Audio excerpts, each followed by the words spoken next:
Sous le soleil brûlant du Sahel, les peuples du Nord et de l'extrême Nord portent en eux la fierté du Cameroun. Des âmes forgées dans la chaleur, la foi et la tradition. Alors, découvrons les différentes ethnies de ces deux régions du Cameroun en réalisant ce magnifique maquillage. Entre-temps, générique.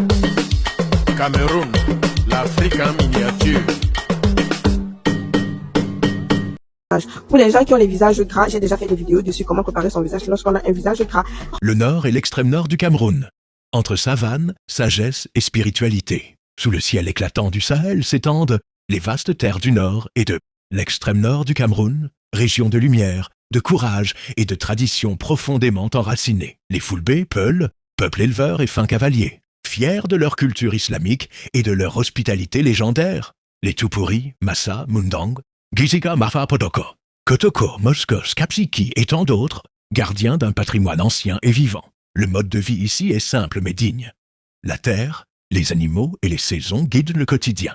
Les hommes, souvent éleveurs ou cultivateurs, partagent leur journée entre les champs de mil, les troupeaux et les marchés colorés. Les femmes, piliers de la famille, tressent, cuisinant, façonnent des poteries et perpétuent les gestes ancestraux du foyer. Le coton, l'arachide, le mil et le sorgho sont les trésors agricoles de ces régions. Lors des mariages, les femmes Fulbe déploient leur parure d'argent et les griots entonnent des chants d'honneur et de bravoure. Les chefferies traditionnelles, véritables institutions sociales, veillent encore aujourd'hui sur la cohésion et les valeurs communautaires. Les fêtes du bétail, les courses de chevaux, les danses d'une gadji, ou encore les chants des mafas dans les monts. Mandara exprimant la beauté d'une identité fière. La spiritualité y est omniprésente, entre l'islam, très pratiqué dans le nord, et les croyances ancestrales dans l'extrême nord. La foi guide la vie, le travail et les relations humaines.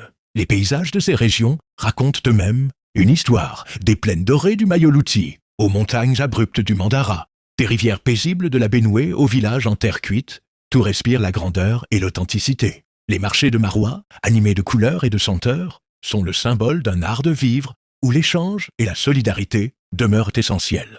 Alors, je suppose que si tu es arrivé à ce niveau, ça veut dire que la vidéo t'a plu. J'espère que tu n'as pas oublié de t'abonner, de partager, de mettre en favori. On se dit à très bientôt pour une autre découverte sur le Cameroun. Bisous, bye bye.